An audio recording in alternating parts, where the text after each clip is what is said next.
Bendiciones. Hoy seguimos promoviendo la cuarentena en pro de la seguridad y del pronto cese de la pandemia que recorre el mundo.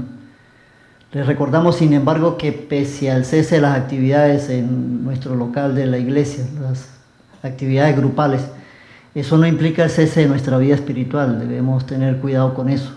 Debemos mantener nuestra lucha espiritual. Por ello les seguimos motivando a mantener la vida devocional, a reunir a su familia, a apagar el televisor en algún momento del día, a reunir a los hijos, la esposa, el esposo y en torno a la palabra del Señor, hacer un tiempo devocional. Porque nosotros creemos firmemente que Dios escucha el clamor de su pueblo y su respuesta tarde o temprano se va a hacer evidente. Este mundo está lleno sin duda de cosas raras, cosas extrañas como el coronavirus, que realmente nos agarró de sorpresa, al mundo lo agarró de sorpresa, la humanidad no estaba preparado para una situación como esa y se hace evidente el estrago que está haciendo. Es extraño ver cómo una partícula tan pequeña llamada COVID-19 o coronavirus puede causar tantos estragos y detener al mundo como lo está deteniendo. Y de eso es lo que nosotros queremos hablar hoy, eso es lo que queremos plantear hoy, cosas raras y extrañas. Pero para entrar en contexto, permítanme ponerles algunos ejemplos tomados de nuestra vida diaria. Quiero que piense un momento en su mamá, ¿sí? ¿Alguna vez a usted le ha ocurrido que usted está en su cuarto, usted un hijo, no sé, 8, 9 años, 12, 15 años, o si usted tiene 30 años y todavía vive con su mamá? Entonces usted está en su cuarto y está buscando una franela azul. Entonces usted busca en todo su cuarto y no consigue, le grita a su mamá: mamá, no ha visto la franela azul. Entonces su mamá, ¿qué contesta? Desde la cocina: esa está en la tercera gaveta, ahí donde usted guarda su ropa. Y usted va a la tercera gaveta, la busca y no consigue nada. Y vuelve y le dice a su mamá: mamá, no está la franela. Y su mamá dice: busque bien que ahí está. Y entonces usted vuelve y busca y no consigue y vuelve y le dice a su mamá: mamá, ya busqué y no está. ¿Qué dice su mamá? Su mamá dice: voy a ir yo. Y si la consigue, ya va a ver qué le pasa. ¿Qué ocurre? Su mamá va al cuarto, abre la tercera gaveta y como por un acto de magia, ¿qué ocurre? Ahí está la bendita franela azul. Eso no es raro. ¿A usted eso no le parece extraño? Cosas raras que ocurren.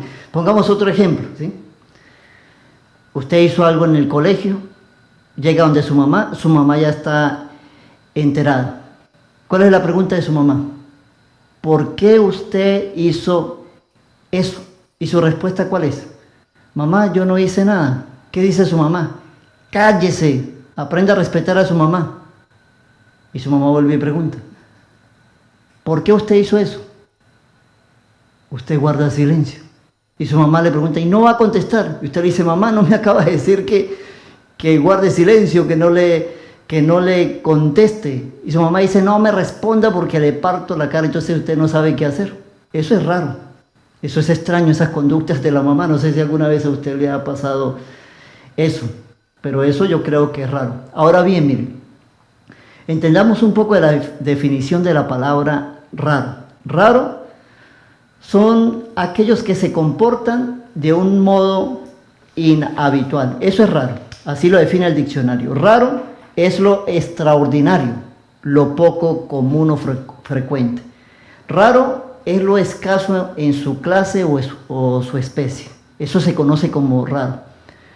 Si alguna vez usted fue al liceo, recordará que ahí había una materia de nombre química. Si usted fue al liceo y estaba despierto cuando ocurría esa materia, porque esa materia la dan en el liceo. No sé si usted lo recuerda. Yo hasta el día de hoy me pregunto por qué nos torturaron tanto con esas fórmulas, esos conceptos, que uno dice: bueno, pero yo jamás he utilizado eso para qué servirá. No sé si a usted le pasa. Pero yo realmente de química lo único que recuerdo es el soluto y el solvente, que es lo que yo pongo en práctica. El solvente por lo general es la parte líquida en mayor cantidad, el soluto, que es la parte sólida, por lo general que viene en menor cantidad. ¿Y por qué yo lo recuerdo? ¿Cuándo recuerdo yo eso? Cuando yo me levanto por las mañanas, pongo la ollita del café, en el cual hacemos el café en la casa, a hervir el agua. Una vez que esa agua está hirviendo, que va a ser el solvente, por eso lo recuerdo, yo agarro una cucharada de café, 4 de azúcar y se las echo. Ese es el soluto. Ahí se produce una solución llamada café, que es una de las cosas más deliciosas que existe. Eso es lo único que yo recuerdo de química, pero si usted se pone a revisar, que de hecho era lo que yo estaba haciendo en estos días, hay otras cosas de químicas que a nosotros nos enseñaron, pero que parece que fácilmente nosotros olvidamos. En clase recuerdo que se hacía mención a los elementos de la tabla periódica, de esa famosa tabla periódica. En dicha tabla periódica aparecen elementos denominados tierras raras. No sé si usted lo recuerda. Esas tierras raras actualmente tienden a ser muy utilizadas en la fabricación de aparatos tecnológicos como los celulares. Son muy codiciadas actualmente. Dicen que tienen más valor aún que el oro debido al uso que se le está dando en las tecnologías. Venezuela, de hecho, cuenta con un mineral llamado coltán, que pertenece a los minerales de las tierras raras, de donde se extrae el tantalio, que el tantalio es un elemento que se usa en estos casos para crear estos aparatos como celulares, lo que tiene que ver con la tecnología. Pero se le conoce como tierras raras porque en el mundo las cantidades que existen son muy pocas o muy pocos los lugares donde se logra conseguir por lo poco abundante, lo poco común, lo inusual de ellos, por eso se le conoce como tierras raras, porque es muy poco común. Eso es lo raro, que es poco común, poco abundante, pero sin embargo es, ¿sí? Ser raro no significa que no es, significa que es, pero que no es tan común. Yo quiero que eso esté lo más claro posible. Que ser raro no significa que no es, que es, pero muy poco común. Ahora bien, mire, llevando eso al terreno espiritual, podemos decir que existe un tipo de fe así, un tipo de fe rara, poco común, que aparece de vez en cuando. Y ese es el título que lleva nuestra enseñanza hoy, que vamos a estar proyectando, una fe rara. Y yo les invito a invertir estos minutos que usted seguramente me va a regalar en este tema, que yo creo es muy pertinente en estos días de crisis de Venezuela, del mundo. Empecemos haciendo la siguiente proposición que usted va a estar leyendo allí. La obediencia en el orar es una forma de demostrar fe. Le repito, la obediencia en el orar es una forma de demostrar fe.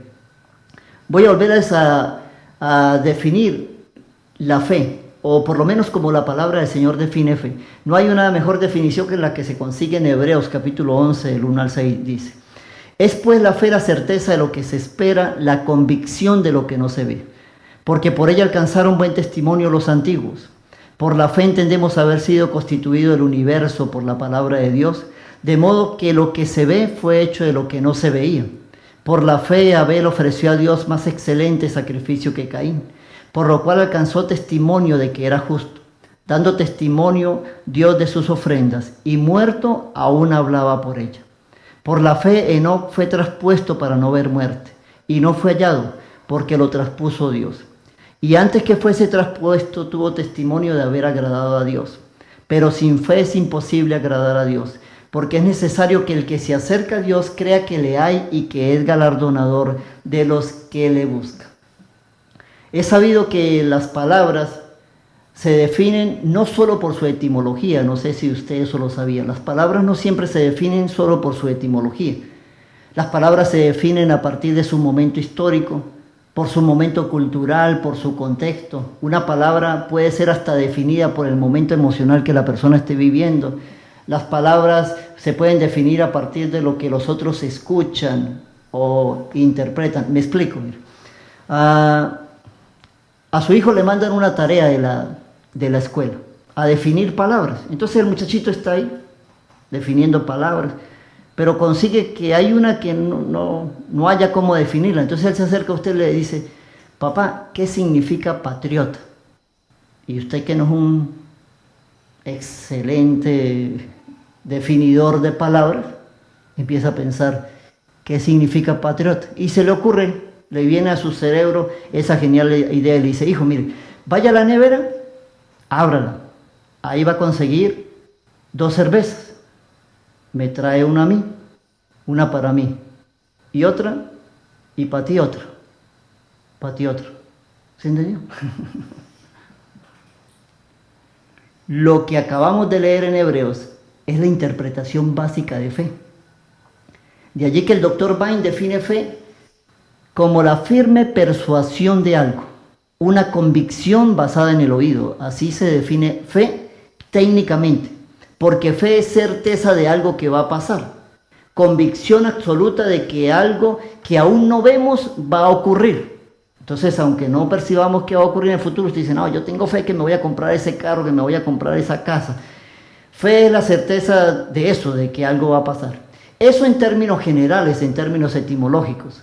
Se nos prohíbe, de hecho, en Hebreos acercarnos a Dios si no hay convicción de su existencia, que Él está ahí escuchándonos y nos va a responder. Ahora bien, mire, existe un dicho que reza, toda regla tiene su excepción.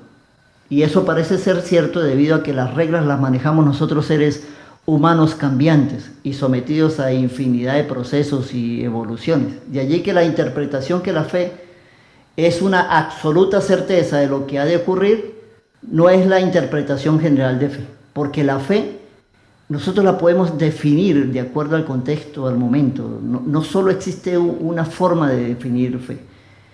Permítame ponerle algunos ejemplos de lo que nosotros queremos decir. Revisar algunos eventos donde se manifiesta eso que estamos diciendo, una fe rara. Leamos para ello una parte de la historia de Zacarías, el papá de Juan el Bautista. Eso se consigue en Lucas capítulo 1, 18 al 3 y 18 al 20. Es lo que vamos a estar leyendo.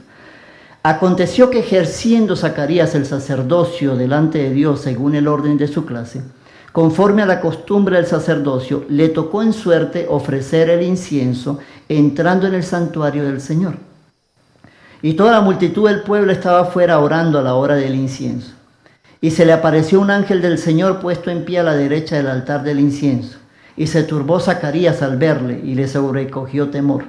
Pero el ángel le dijo, Zacarías, no temas, porque tu oración ha sido oída.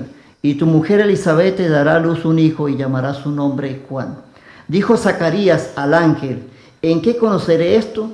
Porque yo soy viejo y mi mujer es de edad avanzada. Respondiendo el ángel le dijo, yo soy Gabriel que estoy delante de Dios y he sido enviado a hablarte y darte estas buenas nuevas. Y ahora quedarás mudo y no podrás hablar hasta el día en que esto se haga, por cuanto no creíste en mis palabras, las cuales se cumplirán a su tiempo. La idea es la siguiente, escúchenme. Zacarías y Elizabeth, un buen día se hicieron novios, deciden casarse, lo natural, y a partir de ese momento, el día que ellos deciden casarse, empiezan a buscar un hijo porque siempre habían querido tener un hijo. Entonces empezó a pasar el tiempo y nada ocurría. ¿Qué hace Zacarías? Como naturalmente nada ocurre, él empieza a buscar de la presencia del Señor, a orar, a pedirle al Señor, a clamarle a Dios. ¿Cuál era la petición de Zacarías? Dios, te pido, me des un hijo. Eso inferimos nosotros por lo que está diciendo la historia. Pasó el tiempo y no hubo respuesta a la oración. Y junto con ello, el hecho de cansarse de orar. Y aunado a eso, ante la falta de respuesta a la oración, juntamente con eso, llegó la vejez. La vejez. Se dice que un hijo le preguntó a su papá, el hijo salió de casa, tenía años por fuera. Un día llamó a su papá y le preguntó al papá, viejo, contésteme, ¿cómo va el matrimonio? Y el viejo respondió, como sistema de calefacción, hijo. Y el hijo le dice, eso, puro fuego y calor ardiente, ¿no, viejo? Y el viejo contestó, no, solo calorcito, para evitarnos morir de hipotermia, del resto nada. Ahí está un par de viejos, Zacarías y Elizabeth, que yo creo que ni el domingo de resurrección se puede hacer algo por el pobre viejo Zacarías. Ya está viejo, ya no hay nada que hacer. Pasó el tiempo Y cuando se pensó que ya nada pasaría, que Dios se había olvidado de su petición, aparece el ángel Gabriel y les da tremenda notición. La vieja está embarazada. Usted está consciente que muchas veces somos obedientes sin siquiera estar conscientes que estamos siendo obedientes. No sé si usted alguna vez lo ha pensado, que nosotros muchas veces somos obedientes sin siquiera estar conscientes que estamos siendo obedientes. O que muchas veces somos obedientes sin siquiera querer ser obedientes, que es peor. Yo he aprendido que uno debe tener cuidado con lo que pide a Dios, porque Él realmente podría tomárselo en serio. Yo en algunas ocasiones he contado, pero si usted no sabe o lo olvidó, permítame contarle por qué yo soy pastor. Hace muchos años, yo recuerdo estando en la iglesia, en el local de la iglesia, 14, 15 años, no sé. Entonces se hizo una reunión de oración, y en esa reunión de oración nos reunimos en grupos de 3. Yo recuerdo que ahí estaba el pastor de ese momento, y otra persona que no recuerdo. Entonces el pastor, la pregunta del pastor fue, ¿por qué quiere que por qué quiere que oremos con respecto a la obra, al ministerio? ¿Qué le gustaría hacer a usted? Yo, como andaba en las nubes, andaba de viaje en ese momento, no capté la información. En todo caso, a la otra persona le preguntaron, y cuando el pastor en ese momento me pregunta, ¿y usted qué quiere, Benjamín? Entonces, como yo tenía a mis 2 hermanos que ya se habían ido al cuartel, yo le dije, yo lo que quiero es ir al cuartel, pastor. Entonces el pastor dijo, no, pero con respecto a la obra. Entonces yo, para salir del paso, le dije, quiero ser pastor. Y ese día el pastor oró para que esa oración fuese respondida desde el cielo y yo llegase a ser pastor. Yo esa vez no lo pedí como un acto de fe, de plena certeza de fe, convicción de lo que se espera, nada. Yo ese día hice la petición como una excusa para salir del camino. Pero escúcheme, mire, legalmente, judicialmente, si a mí me hubiesen llevado delante de un tribunal por esa petición que yo hubiese hecho, el juez hubiese dicho, no, legalmente eso fue una petición y se le cuenta como una petición. Y resulta que Dios se lo tomó muy en serio, porque Él nunca deja caer su palabra, siempre la sostiene. Y míreme hoy, siendo pastor, porque Dios sí respondió a esa petición. A eso es a lo que yo llamo una fe rara, porque mire lo que dice Filipenses 4:6. Por nada estéis afanosos, sino sean conocidas vuestras peticiones delante de Dios. Filipenses dice, el apóstol Pablo dice en Filipenses, que nuestras peticiones sean conocidas delante de Dios, en oración y ruego y con acción de gracias. Ese día que yo oré, sin saberlo, sin quererlo, lo que estaba haciendo es obedecer la palabra, sin tener idea de que estaba obedeciendo la palabra, porque Dios en su palabra dice que nuestras peticiones sean puestas delante de Dios. Y como ese día yo puse esa petición delante de Dios, que quería ser pastor, pero sin la menor idea de que estaba obedeciendo su palabra, Dios se lo tomó en serio. Yo, en un acto de ignorancia, realmente obedecí la palabra, colocando mis peticiones delante de Dios. Y la obediencia, escúcheme, también se cuenta como fe de lo que Dios ha dicho. Entonces Zacarías y Elizabeth habían perdido su fe progresiva. Eso fue lo que ellos perdieron, su fe progresiva. Pero tuvieron algo que se llama fe puntual. El día que ellos decidieron pedir por su hijo, pasó el tiempo y esa fe progresiva se perdió por las circunstancias, por lo que estaba ocurriendo. Pero cuando ellos lo desearon, ellos pusieron esa petición delante de Dios, diciéndole, Dios, queremos un hijo. Pero esa fe, en el progreso del tiempo, se perdió, solo quedó como una fe puntual. Si bien, mire, esa fe no se mantuvo en el tiempo, no con respecto a Dios, porque Zacarías y Elizabeth siguieron sirviendo, amando a Dios, pero esa petición de querer un hijo, si bien eso se perdió en el tiempo, no con respecto al servicio a Dios, sino con respecto a esa petición que hace tantos años ellos habían pedido. Pero el día que ellos, en un acto de obediencia, que se traduce en fe, en lo que Dios ha dicho, creyeron y trajeron esa petición delante de Dios, Él la escuchó. Dios escuchó el día que Zacarías le dijo a Dios y Elizabeth, Dios, queremos un hijo. Esa petición debió mantenerse en el tiempo, pero lo cierto es que no ocurrió. Pero Dios la registró en el cielo. Mire, ¿recuerdan a ese hombre que intentó sobornar en cierta ocasión a Dios? Queriendo halagar a Dios, y le dice a Dios, Dios, ¿verdad que para usted un día es como 10 millones de años? Y Dios le dice, claro, para mí un día es como 10 millones de años. Y $1 para usted es como 10 millones de dólares, le dice a Dios. Y Dios le contesta, sí, claro, para mí $1 es como 10 millones de dólares. El hombre dice, Dios, ¿será que no me quiere regalar $1? Y Dios le dice, no hay problema, espéreme un día. Los tiempos de Dios no son los nuestros, pero Él sí es fiel a su palabra. Él dice que no toman menos nuestras peticiones. Yo le insisto, mire, tenga cuidado con lo que pide, porque Dios no olvida y se lo puede tomar en serio. Veamos otro ejemplo. Está en Hechos capítulo 12, versículo 5 y del 11 al 16 dice. Así que Pedro estaba custodiado en la cárcel, pero la iglesia hacía sin cesar oración a Dios por él. Entonces Pedro, volviendo en sí, dijo, ahora entiendo verdaderamente que el Señor ha enviado su ángel y me ha librado de la mano de Herodes y de todo lo que el pueblo de los judíos esperaba. Y habiendo considerado esto, llegó a casa de María, la madre de Juan, el que tenía por sobrenombre Marcos, donde muchos estaban reunidos orando. Cuando llamó Pedro a la puerta del patio, salió a escuchar una muchacha llamada Rode, la cual cuando reconoció la voz de Pedro, de gozo no abrió la puerta, sino que corriendo adentro dio la nueva de que Pedro estaba a la puerta. Y ellos le dijeron, ¿estás loca? Pero ella aseguraba que así era. Entonces ellos decían, es su ángel. Mas Pedro persistía en llamar, y cuando abrieron le vieron, se quedaron atónitos. Herodes había acabado de matar a Jacobo, el apóstol, el hermano de Juan.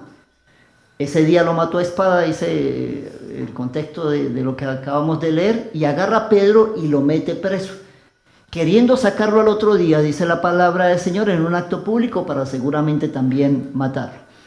Entonces, el líder principal del momento, uno de los líderes principales, la policía lo agarró y lo tiene preso con ganas de matarlo. ¿Qué hace la iglesia? Ante esa situación se convoca inmediatamente en la iglesia una vigilia para orar a favor de la libertad del apóstol Pedro. Yo creo que esa noche en la vigilia se debió orar algo como así, me lo imagino. Dijeron, usted, Agdiel, ore. Y Agdiel oró algo como así, pienso yo, Señor, te pedimos que libres a Pedro de la cárcel. Pero en la mente de Agdiel debía persistir la idea, ¿y cómo puede librarse Pedro de tanta seguridad? Es decir, están orando, pero de alguna forma no están creyendo. Porque es que resulta que Herodes había ordenado la seguridad máxima para Pedro. Mire, se lo leo. Hechos capítulo 12, 4 al 6, dice de la siguiente manera. Y habiendo tomado preso a Pedro, lógicamente Herodes, le puso en la cárcel, entregándole a 4 grupos de 4 soldados cada uno, para que le custodiasen, y le proponía sacarle al pueblo después de la Pascua. Así que Pedro estaba custodiado en la cárcel, pero la iglesia hacía sin cesar oración a Dios por él. Y cuando Herodes le iba a sacar, aquella misma noche estaba Pedro durmiendo entre 2 soldados, sujeto con 2 cadenas, y los guardas delante de la puerta custodiaban la cárcel. Así era la seguridad que se le había puesto al apóstol Pedro para que no se escapara. Entonces, en medio de la vigilia de la que estamos hablando, la vigilia que se convocó para orar a favor de Pedro, yo asumo que alguien dijo, bueno, usted, Pastor Daniel, dirija otra oración. Entonces, asumo yo que el Pastor Daniel dijo, Señor, te pido que des libertad a Pedro. Pero yo creo que en el corazón de él estaba la duda y pensaba, ¿y quién le va a quitar las cadenas a Pedro? Mire lo que dice Hechos 12:7. Y aquí se presentó un ángel del Señor y una luz resplandeció en la cárcel, y tocando a Pedro en el costado le despertó diciendo, levántate pronto. Y las cadenas se le cayeron de las manos. Supongo que en la vigilia después otro de los hermanos oró, la hermana Sismaí. Señor, quítale las cadenas a Pedro. Pero tal vez en el corazón de la hermana Sismaí había la duda y pensaba, bueno, y si se le caen las cadenas, ¿quién le va a ayudar a salir de los dos grupos de soldados que le custodian? ¿Quién lo va a hacer invisible? Mire lo que dice la palabra en Hechos 12, del 8 al 10. Le dijo el ángel a Pedro, cíñete y átate las sandalias, y lo hizo así. Y le dijo, envuélvete en tu manto y sígueme. Y saliendo le seguía, pero no sabía que era verdad lo que hacía el ángel, sino que pensaba que veía una visión. Habiendo pasado la primera y la segunda guarda. Después asumo que pusieron a orar a un tercer hermano, tal vez al hermano Jesús.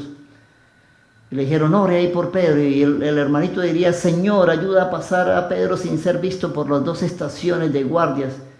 Pero tal vez Jesús en su corazón pensaba, bueno, puede ser que se le caigan las cadenas y logre pasar los dos grupos de guardas, pero ¿quién le va a abrir esa puerta de hierro tan pesada para salir de la ciudad?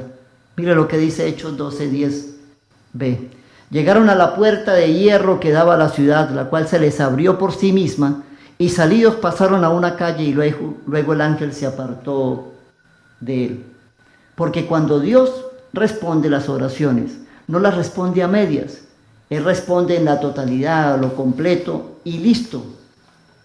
Esa vigilia de oración que se hizo en estos tiempos de crisis del apóstol Pedro, porque él estaba preso, no fue una vigilia llena de oración de mucha fe. Fue una vigilia llena de oración, pero de poca fe. Llena de mucha oración tal vez, pero con muy poca fe. Un super santo, de esos que solo saben criticar, diría, pero ¿cómo es posible que oren y no crean? Pero eso ocurre. Muchas veces oramos y no creemos. Y no creemos. Lo cierto es que, pese a su incredulidad, porque cuando Pedro llegó a la casa, nadie creía que Dios había respondido. Eso ya lo leímos. La gente se sorprende que la gente está orando para que el Señor libre a Pedro. Y Pedro toca la puerta y cuando van a salir a ver, no creen que es Pedro. Se imagina la fe que le están poniendo a esa vigilia.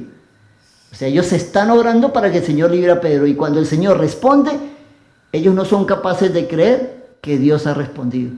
Pese a que es una vigilia de oración. Porque es una oración realmente sin fe desde la perspectiva etimológica de lo que nosotros leímos en Hebreos. Pero pese a que fue una oración sin fe, esa de la convicción de lo que se espera, la certeza de lo que no se ve, de todas maneras fue una oración contestada. La pregunta que eso me origina a mí es, ¿por qué? ¿Por qué Dios responde esas oraciones hechas con tan poca fe? ¿Por qué yo soy pastor el día de hoy? Si cuando yo hice mi petición, realmente no era algo que yo estaba deseando en el momento. ¿Por qué Dios le responde a Zacarías y a Elizabeth una oración donde pasó el tiempo y ellos dejaron de creer? ¿Por qué Dios responde una oración de una iglesia que se dedica toda la noche a orar, a pedir la libertad de Pedro, pero realmente ellos no lo están creyendo? ¿Por qué ocurre ese tipo de fenómenos? Porque la obediencia también es parte de la fe. Para ello es necesario entender que la fe no es solo convicción en la respuesta. La fe también tiene que ver con obediencia. 1 Tesalonicenses 5:17 dice, orad sin cesar. Un imperativo. Eso no es si usted quiere o no quiere, se lo volvemos a repetir. Recuerden, la obediencia es un tipo de fe rara. La obediencia es un tipo de fe rara. Recuerden que el orar no es un acto de sentir o no sentir. La oración no tiene nada que ver con emociones. Yo escucho gente que dice, uy, pastor, es que hoy no me provoca orar. Es que hoy no deseo orar. No siento el deseo de orar. Recuerde que la oración no tiene nada que ver con las respuestas. Que dejo de orar porque Dios no me respondió. Zacarías y Elizabeth. Dejamos de orar porque Dios no nos responde, porque no vemos que la situación mejore. La oración tiene que ver con un acto de obediencia. No siento, no veo respuestas, Pero si usted me dice a mí, Dios, que ore, yo seguiré orando, aunque no tenga ganas y haya perdido la fe. Nosotros vivimos tiempos peligrosos en que podríamos darnos por vencidos y nuestra fe puede caer en crisis y abandonar nuestra fe en nuestro puesto de batalla porque no vemos que nada ocurre. Es decir, hay gente que de la oposición, por poner un ejemplo, que tiene 20 años, Señor, llévate este gobierno, y nada ocurre. Y después de 20 años viene la guinda del pastel, el coronavirus. Entonces usted podría decir, no salimos de esto y viene esto más. No vale la pena seguir orando. Y me doy por vencido. Iglesia, no podemos dejar de ser obedientes. Amigos que nos puedan escuchar, no dejemos de llevar nuestras peticiones delante de Dios. Nosotros debemos seguir insistiendo en su presencia por la erradicación de este virus llamado coronavirus, por la libertad de Venezuela, por mejores tiempos económicos, morales, espirituales para nuestra oración. Lucas capítulo 18, del 1 al 8 dice: También les refirió Jesús una parábola sobre la necesidad de orar siempre y no desmayar, diciendo: Había en una ciudad un juez que ni temía a Dios ni respetaba a hombre. Había también en aquella ciudad una viuda, la cual venía a él diciendo: Hazme justicia de mi adversario. Y él no quiso por algún tiempo, pero después de esto dijo dentro de sí: Aunque ni temo a Dios ni tengo respeto a hombre, sin embargo, porque esta viuda me es molesta, le haré justicia, no sea que viniendo de continuo me agote la paciencia. Y dijo el Señor: Oíd lo que dijo el juez injusto. ¿Y acaso Dios no hará justicia a sus escogidos que claman a Él día y noche? ¿Se tardará en responderles? Os digo que pronto les hará justicia. Pero cuando venga el Hijo del Hombre, hallará fe en la tierra. Pero la fe aquí no está referida a la respuesta. La fe está referida a la obediencia. La fe se define como insistencia. Una fe rara al final de cuentas. Porque la fe que es insistente, no tanto por el hecho de que espera o no espera, de que tiene convicción que el milagro va a ocurrir o no va a ocurrir, ese tipo de fe es rara. Le voy a mostrar la imagen de este hombre. El hombre se llama James Harrison. Se le conoce como el hombre del brazo de oro. De hecho, su brazo lo aseguraron por $1 millón de dólares. El brazo de este hombre que usted está viendo ahí. Existe una enfermedad, de esas enfermedades extrañas, se llama Rhesus, no sé si así se pronuncia, R-H-E-S-U-S, Rhesus, se lee en castellano así, pero con una H intermedio. ¿En qué consiste esta enfermedad? Permítame explicárselo. Resulta que una madre queda embarazada, pero esa mamá, su sangre es RH negativo, y por alguna extraña razón, su hijo, el feto, nace con sangre RH positivo. A eso se le conoce como la enfermedad de Rhesus.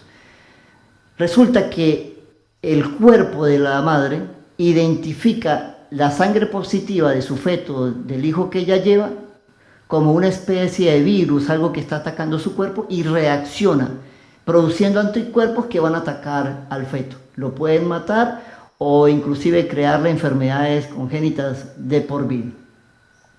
Resulta que a los 18 años, este señor, James Harrison, va al médico por algo, una operación, y le hacen un estudio a su sangre y descubren que la sangre de él tiene la capacidad de crear ciertos anticuerpos que evitan que madres con RH negativo en su sangre ataque la sangre del feto RH positivo. Y entonces le sacan sangre a este señor y se le inyectan a este tipo de madres para evitar que el cuerpo reaccione creando anticuerpos para destruir la sangre del hijo. Este hombre se caracteriza por la persistencia. Ha donado más de 1000 veces sangre.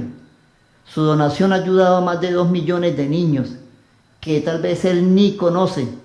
Donó sangre desde los 18 años, 1951, hasta sus 81 años, en el 2014. Donó sangre durante 63 años. Eso no es una cuestión de fe, sino de deseo de servir. Él no sabía si a todos los donantes se les podría salvar o no. Él no sabía si algún día los iba a conocer o no. Él no sabía si después de grande estos niños se lo iban a agradecer o no. Solo era obediente en servir. Cuando el Señor expresó su preocupación, cuando regrese hallaré fe en la tierra, estaba preocupado por la fe rara, que la fe rara se perdiera. Esa fe que no depende de lo que ve, esa fe que no depende de lo que espera, de si hay respuesta o no hay respuesta, esa fe que se sostiene en la obediencia, la fe rara, la que se sostiene en la obediencia. Y yo creo que estos tiempos se requiere de esa fe rara, la que se dedica a orar como obediencia. Necesitamos gente de rodillas de oro, no de brazos de oro. Necesitamos gente de rodillas de oro, que esté postrado en la presencia del Señor, vea o no vea, las circunstancias cambien o no cambien. Nosotros no debemos dejar de orar, aunque no veamos absolutamente nada, porque lo cierto es que Dios escucha, y aunque a usted le parezca y a mí me parezca que no, Dios siempre se lo va a tomar en serio. Dios siempre se lo va a tomar en serio. Tal vez nosotros seamos la generación, la última generación que tenga esa fe rara. Por eso somos más necesarios que nunca. Porque tal vez nuestra sangre, nuestra fe, pueda salvar a millones de personas que tal vez nosotros nunca vamos a llegar a conocer. Pero que por esa fe extraña nuestra, esa fe rara, que no sea por vencido porque no vemos nada, porque el tiempo sigue pasando y las circunstancias no cambian. Encima de eso viene el coronavirus. Nosotros decimos, no, es que nosotros no oramos por lo que vemos, por lo que estamos esperando. Nosotros oramos porque Dios lo demanda en su palabra. Orad sin cesar. Adelante, iglesia. De rodillas nosotros lograremos salir victoriosos y bendeciremos tantas vidas que nosotros nunca nos enteraremos a quienes alcanzaron nuestras rodillas de oro, sabiendo que estar postrado en la presencia de Dios en estos tiempos de crisis sirvió de bendición para gente que nosotros tal vez nunca llegamos a conocer. Es tiempo de la obediencia, orar sin cesar. Dios escucha, lo registra, se lo toma en serio y a su tiempo responderá. Oremos. Señor, yo quiero demostrarte mi fe en un acto de obediencia. Que mi fe no esté determinada por las circunstancias. Que aunque no vea nada, oh Dios, yo siga postrado en tu presencia, con la plena convicción de que es obediencia a lo que tú dijiste. Que la oración no tiene nada que ver con sentimientos, con emociones. Que la oración no tiene nada que ver con que ocurran o no que ocurran cosas. Ayúdame a estar claro que la oración no tiene nada que ver con que sienta o no sienta algo, sino que nosotros necesitamos estar ahí de rodillas delante de tu presencia, obedeciéndote. Pero yo creo lo que dice tu palabra, que ninguna oración es tomada en menos por tu presencia, sino que tú escuchas y en el momento oportuno tú vas a responder. Que ese tipo de fe rara, extraña, se mantenga en tu iglesia, el amor de Cristo, y aún en las personas que nos puedan escuchar. Que su fe se avive en la obediencia a Dios. Te lo pedimos en Cristo Jesús. Amén y amén.